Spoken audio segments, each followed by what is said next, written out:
A boy approached his grandfather and told him about the schoolmate who had done him wrong. "Let me tell you a story," the grandfather said. "I too at times have felt a great hatred for those who have done me wrong. But hate wears you down and does not hurt your enemy. It is like taking a poison and wishing your enemy would die. I have struggled with these feelings many times. It is as if there are two wolves inside me. One is good and does no harm. He lives in harmony with all around him and does not take offense when no offense was intended. He will only fight when it is right to do so and in the right way. But the other wolf, he is full of anger. The littlest thing will set him into a fit of temper. He fights everyone all the time for no reason. He cannot think because his anger and hatred are so great. It is hard to live with these two wolves inside me, for both of them try to dominate my spirit." The boy looked intently into his grandfather's eye and asked which one wins. And the grandfather solemnly said, "The one I feed." When we constantly center our attention on all the bad things that happen to us, we are in fact feeding the angry wolf.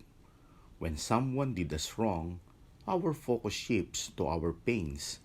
Then we want revenge, we want to strike back, and we say nasty words about the person. This is how our hatred works. It makes us irrational.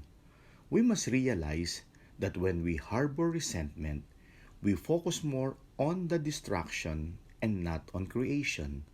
Our tendency is to destroy and not to create, to put to death and not to give life, and to condemn and not to bless. But let me tell you, it is not cool to feel this way. Kaya, let us not feed the angry wolf. Patawarin na natin ang gumawa sa atin ng masama. Saint Paul said, "Bear with each other and forgive whatever grievances you may have against one another. Forgive as the Lord forgave you." Paano nga ba tayo magpapatawad? My formula in forgiveness is simply the word pray. First, P, which stands for pray. Because forgiveness, first of all, is a spiritual phenomenon. We may understand every rational aspect of forgiveness and still not able to do it. God is the one who would lead us to forgive. Kaya importante na tayo ay magdasal muna bago magpatawad, because our power to forgive will come from praying. Prayer gives us access to God's love. In prayer, we can respond with love to the person who hurt us. The second is R, which stands for remember. We don't want to be reminded of the painful events in our lives. The truth is, unfortunately, no matter how hard we try to forget and repress the wrongs done to us, they will still continue to haunt us because we did not bury them dead. Smedes warned us saying, "The pains that we dare not remember are the most dangerous pains of all." Natatakot tayong balikan yung mga masakit na karanasan natin dahil ayaw na nating muling masaktan. Pero kahit na anong gawin nating pilit, ito ay babalik pa rin dahil hindi natin siya hinarap ng tama. What we need is healing and not forgetting. We need to be healed of the lingering pain because it is affecting and influencing us. The reason why we need to forgive is because we have not forgotten the bad things someone did to us. Pag sinabi natin, "Naku, hindi ko malilimutan yung ginawa niya sa akin," naku, talagang kailangan na natin magpatawad. Oftentimes, we associate forgiving with forgetting. We are all familiar with the saying, "Forgive and forget."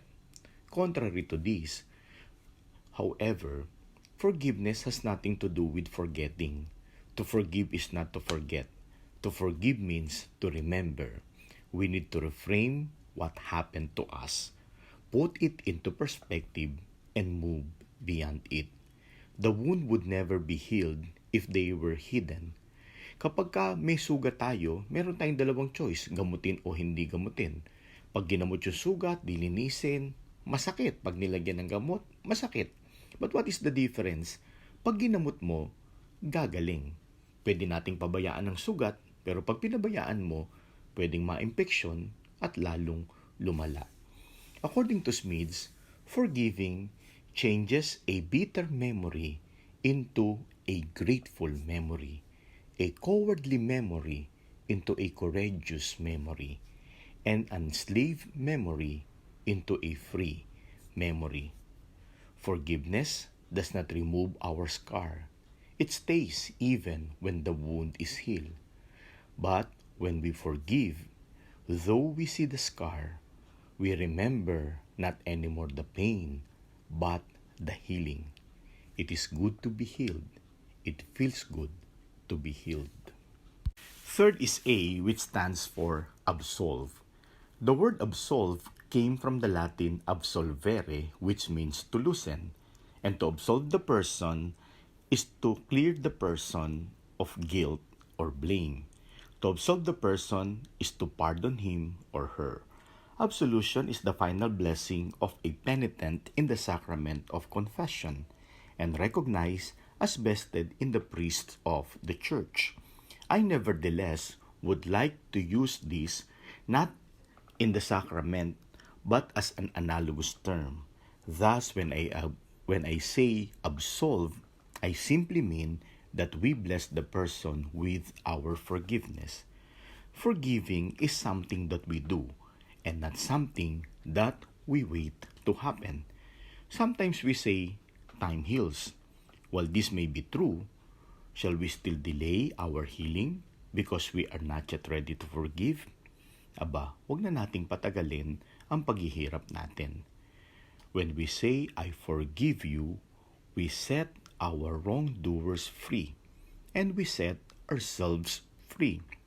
There are no longer the tyrants, and we are no longer their victims. The pronouncement, I forgive you, is very powerful.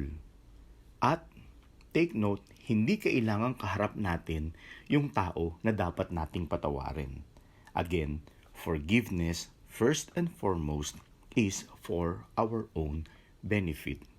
So, in the spirit of prayer, maybe in the privacy of your own room or kahit sa simbahan kung walang tao, place yourselves in the presence of God.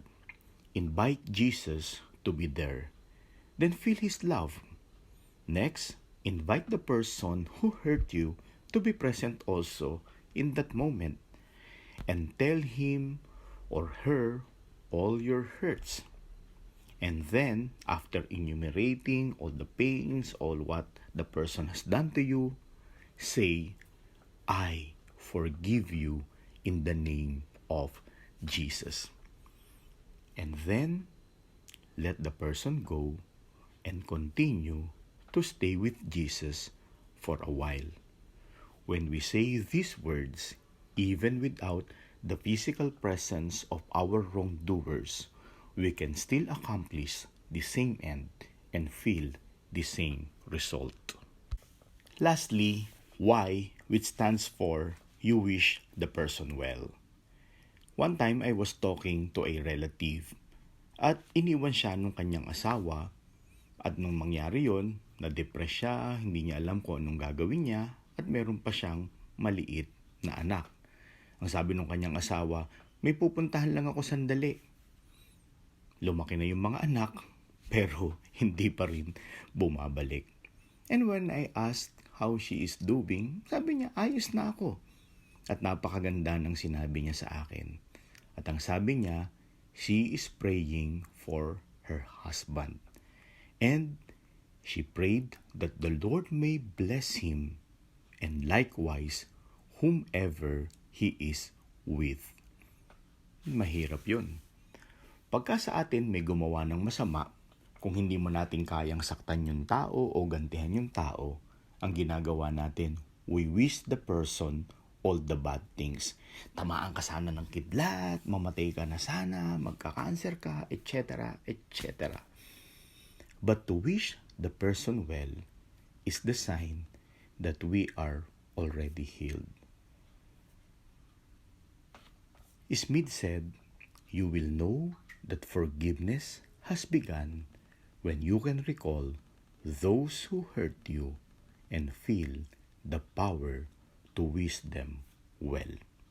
So, tingnan natin ang ating mga sarili. Kaya na ba nating maghangad ng magagandang bagay ang mangyari sa mga taong nakasakit sa atin?